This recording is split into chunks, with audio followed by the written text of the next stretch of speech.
ನಾವೆಲ್ಲ ದೇವರ ಮಕ್ಕಳಂತೆ. ಆದರೆ ಒಂದು ಪ್ರಶ್ನೆ ಮನಸ್ಸನ್ನ ಆಗಾಗ ಕಾಡ್ತಾ ಇರುತ್ತೆ.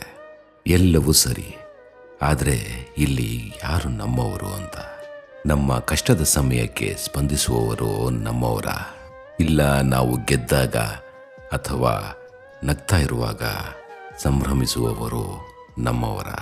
ಅಥವಾ ಅವರ ನೋವಿಗೆ ನಮ್ಮ ಮನಸ್ಸು ಕರಗಿ ಅವರು ತೋರಿಸೋ ಪ್ರೀತಿ ಕಾಳಜಿಗೆ, ಕೃತಜ್ಞತೆಗಳ ಇಲ್ಲ ಭಾವನೆಗಳಿಗೆ ಬೆಲೆ ಕೊಡುವವರು ನಮ್ಮವರ? ನಮ್ಮ ಮನಸ್ಸು ಆಯ್ಕೆ ಮಾಡಿ ನಮ್ಮವರಾಗ್ತಾರ?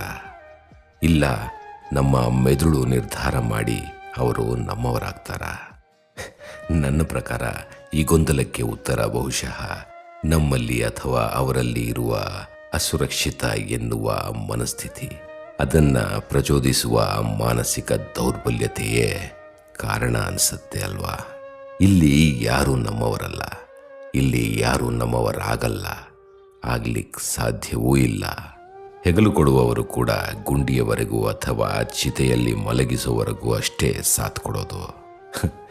ಚಟ್ಟಕ್ಕೇರಿ ಮಣ್ಣಾಗುವ ಈ ದೇಹ ಸುಟ್ಟು ಹೋದ ಮೇಲೆ ಅಥವಾ ಮಣ್ಣಾದ ಮೇಲೆ ನಮ್ಮವರು ಕೈಕಾಲು ತೊಳೆದು ಯಾರು ನಮ್ಮವರು ಎನ್ನುವ ಹುಡುಕಾಟದಲ್ಲಿ ಮತ್ತೆ ತಮ್ಮ ಜೀವನದ ಪಯಣ ಸಾಗಿಸಲೇಬೇಕಾದ ಅನಿವಾರ್ಯತೆ ಅವರಿಗೂ ಇದೆ, ನಮಗೂ ಅದೇ.